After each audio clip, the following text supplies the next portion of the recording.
1. This encounter occurred 5 years ago when I was 13. A little background story. On this day, like every other day, I was spending some time over at a close friend's house, where we were joined by 3 other girlfriends of ours. The 5 of us later joined with my brother and his friends. The entire group consisted of 13 to 15-year-olds, mind you. We were young and bored out of our minds, so we did the most adult thing, since the majority of the group were drinkers and planned to drink that day, excluding myself, and eat at a local park. When the plans were settled, we decided to split the group and the money. One group were to buy the food, and the other group were to buy the alcohol. Lo and behold, I was included in the latter group with 2 other girls. Huge mistake. But I was the mother figure of the group, and I constantly felt the need to supervise or look after everyone else. I guess it's in my genes since I've had the same roles in every friendship group I've ever been in. But I digress.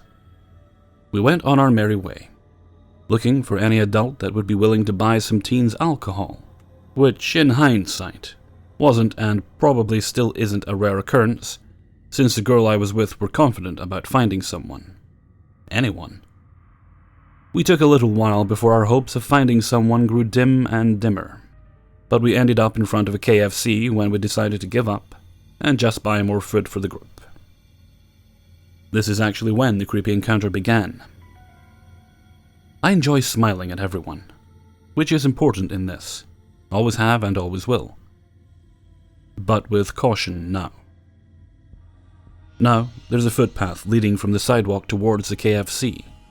But before we stepped onto the footpath, however, a man had walked in our direction, and we made eye contact, so I smiled at him. As innocent as that. I simply just smiled at him as I would any other person. Nothing special.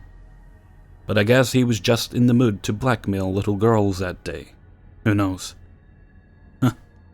Let me be bitter. Thinking nothing of it, we made our way towards KFC. I then felt an inkling that I should look behind me, so I did, and I saw the man that I had smiled at just a minute earlier, walking towards me, looking right at me and trying to get my attention. Before I continue, I need to say that I have always been taught to be kind and loving to strangers, and it's been ingrained into me so much that I genuinely think this was my fault, even though I know that it isn't. I was a naive 13-year-old, and he was a functioning adult. He knew better. Nonetheless. He reached where I was now standing, and he greeted me, still thinking nothing of it. We made small talk as we walked all the way to the veranda of the KFC building. He then separated me from the 2 other girls, and that's when it happened. He showered me with compliments, and then popped the question, "Can you go out with me this Saturday?" To which I replied with, "I'm 13. I can't. My parents won't let me, and I don't feel comfortable enough to. I barely even know you." He kept persisting while I tried my best not to cry because at this point, the cliché but nevertheless terrifying alarms going off actually happened. This pathetic adult, a real-life tradie working adult, tried to go on a date with a fucking 13-year-old. And I made damn sure he knew my age before any of you tried to hold me culpable for this. And that's not even the worst part. Nope, no way. The worst part of this is that he said, and I quote, "I'm not letting you go until you agree to go on a date with me this Saturday." I will never forget it. It is just as ingrained into my head as my dad's teachings that I should always be kind and loving to strangers. My friends, not noticing what was going on because we were out of earshot, decided that now would be the perfect time to ask him if he could buy them some alcohol. Without missing a beat, he looked at them and said, "Sure, but only if she," pointing at me, "goes on a date with me this Saturday." My friends nodded without hesitation and agreed. Now, not only was I basically held hostage, but my friends decided to exchange my time and body to this pathetic piece of shit for alcohol. Alcohol. Y'all were going to sell me for alcohol. I was absolutely livid. At this point, I was just downright terrified. If this man could separate me, a 13-year-old, and try to coerce me into going on a date with him, make it clear that he won't take no for an answer, and then get my friends to make sure I will go on a date with him, what else was he capable of? By some miracle, I guess, he took the nod and agreement from my friends as a yes, and was clueless of the fact that we already had money to buy alcohol with, because he then told us to wait while he went into his vehicle to get money to buy the alcohol himself. As soon as he was out of sight, I finally allowed myself to just cry. I cried and spoke at the same time, repeating the same words. I'll explain later. We need to go. We need to leave right now. We need to go. We need to go. We need to go. So we just started running. I have never ran so fast for my life, and never thought that I would actually need to. The thought of being alone with that man was enough fuel for me to keep running until we reached the other group. I sobbed as I ran, feeling relieved that I was finally away from him, but still on guard that he could still reach us. I still get the creeps when I think about it. His face, his voice, his work uniform, every detail I could get of him. It's still clear as day in my mind. Never again. 2. When I was in my early 20s, I worked graveyard at a 24-hour Walmart. I worked in the toy department in the back of the store. I mainly worked alone, and once in a while, a friend would help me stock, but unless we were heavy on freight, you basically did your thing and went home at 7 a.m. The first time I encountered the man we finally ended up calling Ratman was around midsummer, 2 years into my job at this store. He would come in around 5 a.m. and look at all the Hot Wheels cars. He was a collector. There seems to be this group of men in their 50s to 60s who enjoy grabbing up these cars. I normally was in the back, tossing my trash and boxes when he would venture in. Never really speaking or seeing me, but I would see him come and go. One morning I happened to be down that aisle when he came for his little 97-cent treasures. He got about 2 inches from my face and introduced himself. I seriously could not tell you what his name was.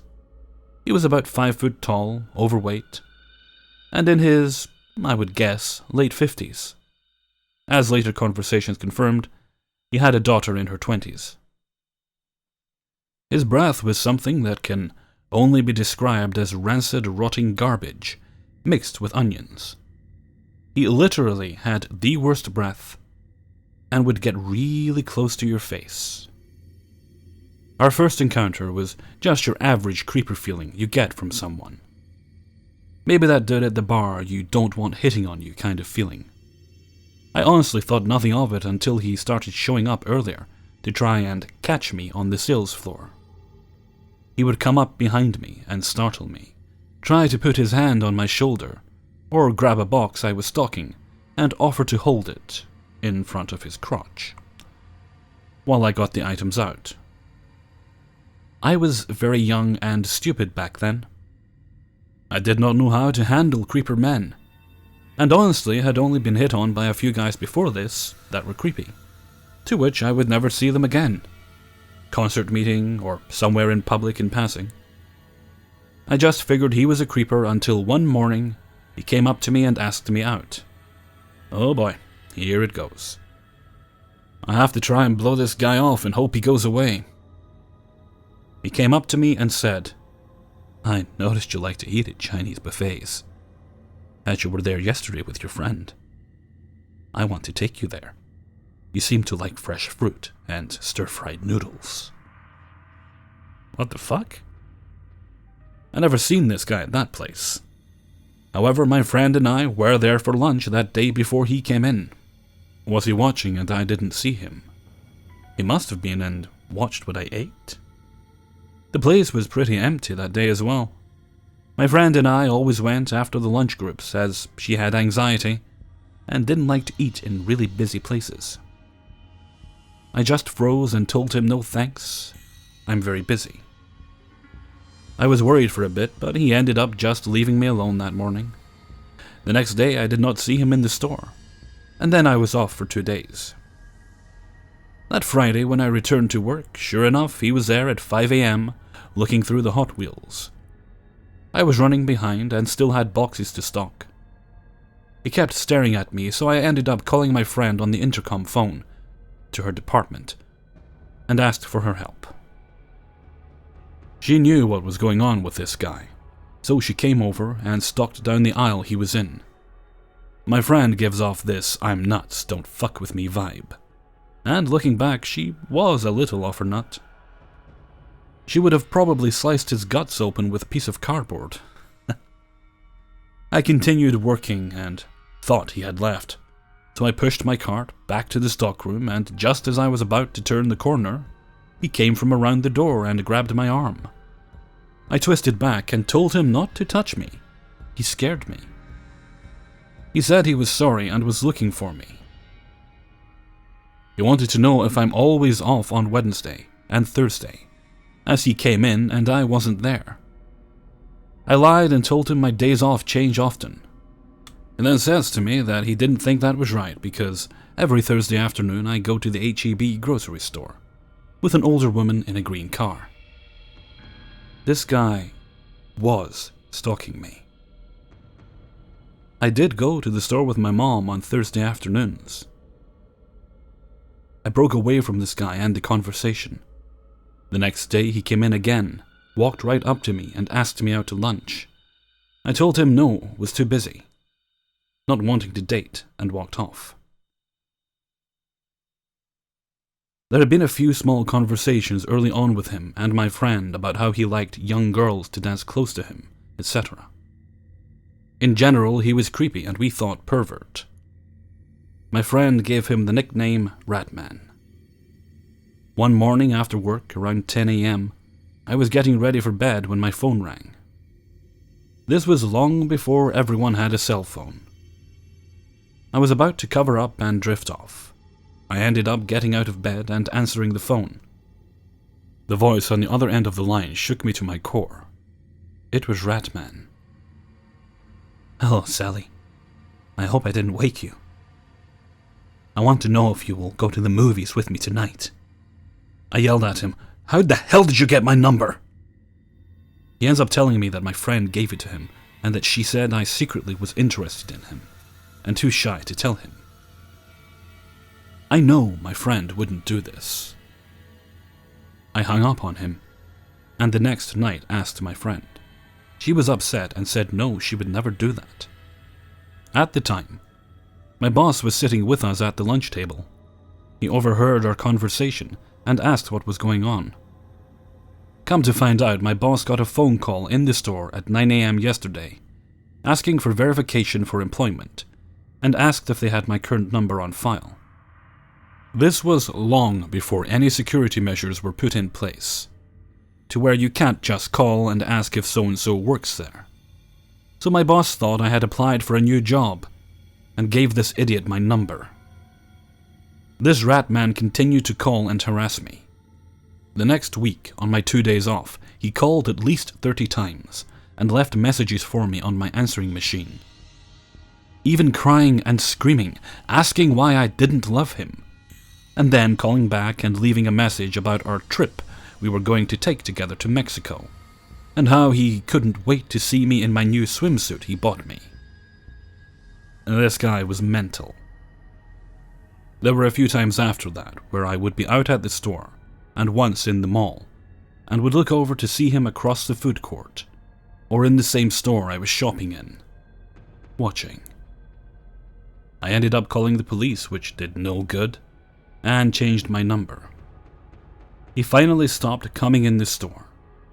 My boss said he would escort him out if he did come in, but my boss got a transfer out of state, so this guy would pop in every once in a while. I changed departments and stopped stocking toys. I have long moved away and still keep in touch with the one friend I met at Walmart. Up until 5 years ago, he was still coming in the store, she says. Just older, but still creepy. And has started harassing another young girl who worked there. Let's not meet again, Ratman. 3. My story takes place in Florida. I was 12 to 13 years of age. At the time, I was struggling with some family issues and school bullies. So I was in and out of school, and my mother and I were discussing putting me in homeschool. My aunt suggested a way to help me make friends and keep me in school. Girl Scouts. You read that right. Send me to a group of little girls that sell cookies, that make the whole United States fat, and her mouths water at just the thought of the cookies. So I agreed, because I was very desperate for friends. When I say that, I mean I talked to stuffed toys and then made up voices for them so I didn't feel alone. Sad, I know, but it was the truth. It is also very important because I want you all to know where my head was at with all of what you're about to read. I ended up going to my first troop meeting a week after the choice had been made, and I was super excited.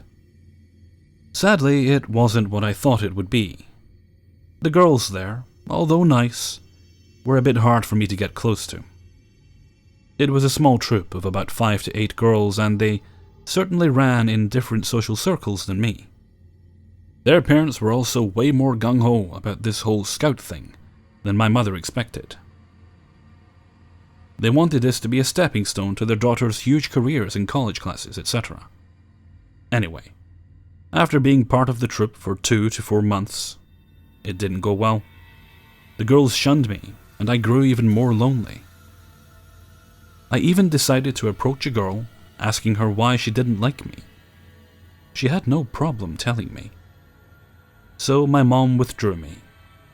Another 2 to 3 months later, troop showed up in our area and my mother decided we'd give it another go. After all, not all girl troops are like that. People are different, and she was certain someone would want to be friends with me. She was right, really. I did end up making friends. Not the entire troop was in love with me, but the troop leader's daughter and I had become the best of friends. Of course, my mother was thrilled. I finally had a friend and was starting to smile again. It hurts parents quite a bit to see their kids upset. Her and I did everything together. We didn't go to the same school, but it didn't matter, because we'd have sleepovers every weekend. I'd go to her house every other day, after school, and do homework. She had parties, lots of them. Any time her mother thought her daughter had something to celebrate, she threw a big party for her. And being her daughter's best friend, I was always seated right beside her. It was one of the happiest times in my life. I felt important to someone other than my family, and I had a place to go outside my home where trouble always seemed to lurk. 1 year turned into the second. We finished Christmas. She actually came to my birthday party, got me a gift and everything. Then, things started to get weird. Because I was a year older than her, I had a bit more homework, being that I also was a grade level ahead of her. She had apparently convinced her mother to change her schools, so now she was attending mine. This was great. I, once again, was over the moon. Only sad thing was we didn't have the same classes or the same lunch period. Well, that soon changed too. She showed up once for my lunch and I thought it was weird. Apparently her mother had pulled some strings, got her into lunch during my time. Don't know the details, just know my best friend and I could eat lunch together. I remember telling my mom, and she didn't let on that anything was the matter. But later, when we talked about this, after I'd grown up a bit more, she admitted the news concerned her. Then though, she just acted like it was the best news ever, because I was happy. I started to go fishing with her and her uncle during the summer. Spent weeks over at her home with her mother and her uncle. I'll admit the uncle was a bit different. I mean, he didn't set off any alarms, but he wasn't your usual uncle. As far as our Girl Scout troop went, we became the leaders. We pushed our troop into camping trips and selling cookies more and more. It was great. I'd never been so highly regarded.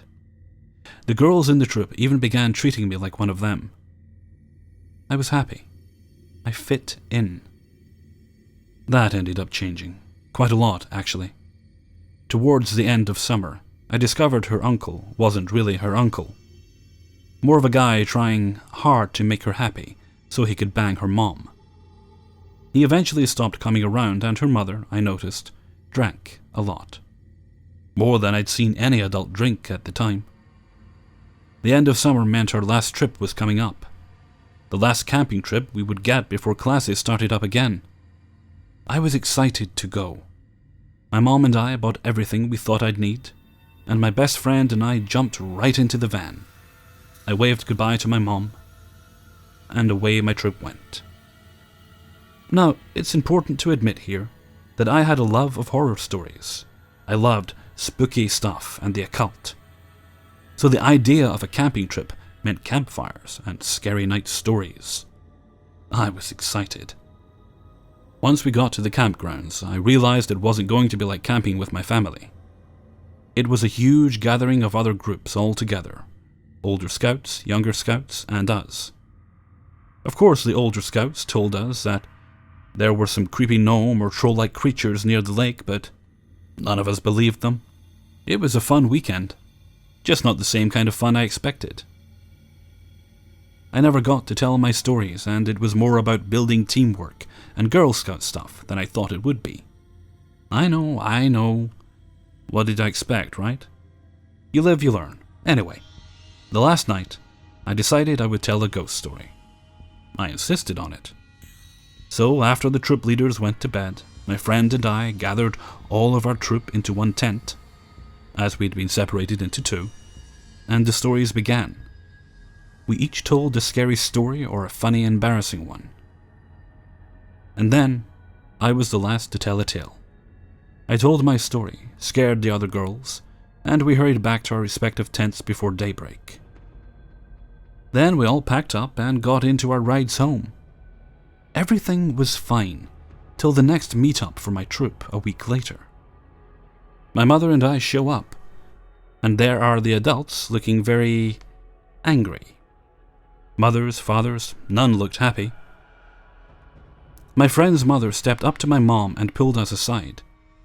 This is what I remember from that conversation. Troop leader, Ms. Beeper. Little Beeper isn't welcome in the troop anymore. Mom, what? Why? What happened? Troop leader, well, it seems Beeper told the story at camp, and it has given some of the other girls nightmares. The other adults requested she no longer come to troop meetings. Mom, what? Are you serious? It was just a story. You can't... She didn't know. She loves this group. This is where her friends are. Why didn't you tell me this earlier this week when I was dropping her off at your house? The troop leader shrugged and sighed. I, at this point, took off running away from my mother and my friend's mother. I wanted to talk to my friend, to the other girls of the troop. I was going to apologize to them and their parents. Found my friend. She didn't seem heartbroken in any way. In fact, she was okay with it. My friend, I never liked sharing you with them anyway. They were stuck up and snobby, and they just didn't get you. I get you. We're like sisters, so now you and I can be together more. Me? What? But I liked the other girls and being in the troop. And what about when the troop meetings happen? Her. So, are you asking me to quit the troop? I will.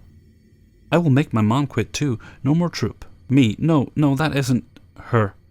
Beeper, we are best friends. Best friends forever, remember? Anyone who doesn't like you isn't a good person, and I don't like them. It was the sweetest and nicest thing I'd heard from anyone. She was so into being my best friend that she'd give up this entire group. I broke down in tears. I was happy. I was sad. It was all a lot to take in. Sure enough, the troop would be disbanded after this. It would be a month, but eventually it no longer carried on. Her and I remained friends, though. I continued to hang out with her at her house. Another uncle came into the picture. That Christmas I spent at her house. Christmas night, her mother and her uncle let us, a couple of 13 to 14-year-olds, take a full flute of champagne. I wasn't fond of it, but we felt so adult. The uncle kept making some rather inappropriate comments about my friend and I. Her mother became annoyed at him. They fought. He left. The next morning was hazy at best. But I remember finding my best friend in my sleeping bag with me. It didn't weird me out. We did that sometimes. Crashed in each other's beds. The next week she called me any time I wasn't with her. Our friendship became much more creepy. The calls were every hour that I wasn't with her. She said a lot of "I love yous" and "you're mine, my best friend, mine." I didn't think anything of it. I thought it was normal. Her mother drank more. My mom became concerned. She had every right to be. Our sleepovers got weirder. I was waking up to always having my friend in my sleeping bag. If she wasn't there, she'd beg me the night before to lay in her bed with her. I just thought, her life at home was as rough as mine. It was what drew us together. Then one day she admitted she liked me in that "I like you way." I was speechless. And because I felt I was way too young for a relationship, or anything that I thought came with it, I bowed out. I told her I cared for her as a friend. We could still be friends, but that I wasn't ready for that to change. She said she understood. Went a week without calling me. I thought I'd hurt her. I even thought about calling her up and saying I loved her too if that was what it would take for us to be friends again. I didn't, though. I was scared to. At the end of the week, I get a call from her, and she's acting like nothing happened. We started hanging out again, though she kept bringing up that she felt something for me. It got to a point where she was even attempting to try physically helping me to love her. Yeah, I ended up noping it out of that friendship. One day I just had enough and I told her we couldn't be friends anymore. She seemed to handle it okay. She cried a bit. I cried a bit. I felt so heartbroken. I was in 8th grade now, and I honestly didn't like where we were at with all this. And since I'd be going to a new school, I thought a clean slate would help. Something's happened to my household family-wise, and I ended up being homeschooled instead. Weeks after school started, and I hadn't heard anything from the girl, I got a note in my mailbox. There were notes every day in my mailbox now. Love letters, angry letters, sad ones, all from my ex-friend. Then, her mother began leaving letters, not for my mom, but for me. Both of them would leave letters in the box. The ex-friend always had them varied, but the mother's were pretty clear. I'd hurt her daughter, and she wasn't happy. Then phone calls started. As cliché as it was, the phone would be answered, and all we'd hear is breathing. Then they'd hang up. This carried on for 6 months. After 3 months, the letters stopped, and it was just the phone calls. We had so much going on family-wise. This harassment was fairly tame, and so we never dealt with it. After 6 months, it all stopped. Didn't hear from the girl or her mother again. They still lived in the same city. My mom still saw her mom around town and stuff, but they never spoke to us. Fast forward 2 to 3 years, and I ran into my ex-best friend again. We were at the library. I was polite, she was polite. It was pretty chill, and it sounded like her life was good. After that meeting, though, the calls started again. They carried on for about a month, then stopped. Never saw or heard from the girl again. I've since moved away and everything. The only reason this memory came up was because I was on the phone with my mother the other day. She says she saw the girl, said she looked pretty rough. I felt bad, but not at the same time. So, ex-best friend and her stalker mother. Let's not meet again. Hey everyone, Hellfreezer here, and thank you very much for listening to 3 True Scary Stories, episode 108. Well, I've been having something of a bad tongue day, if there is such a thing. My mouth is trying to make certain words, and my tongue's like, no, I want to make these different words instead that have nothing to do with what you're talking about. I hope that doesn't sound too weird. But I'm done recording now, so at least I can rest and relax and be mellow and enjoy the upcoming weekend. Which would actually, it's Friday right now when I'm recording this. You should be getting this video on Monday. And I hope you guys didn't mind that we had an extra True Scary Stories on Saturday. Just couldn't get the TIFUs this week. I've got 2. They're actually both subscriber stories, so they'll feature in my next TIFU video. And I'll try and get another one together for next Saturday. We'll see what happens. Okay, moving on for the rest of the week. I think we should be good for subscriber stories on Tuesday, True Scary Stories on Wednesday. Thursday's open. I have seen your requests for different types of videos, so I'll see what I can rustle up. And Friday should be paranormal again. I've got the bulk of what I need for that. Just need a couple more, so we should be alright there. And fingers crossed for that TIFU on Saturday.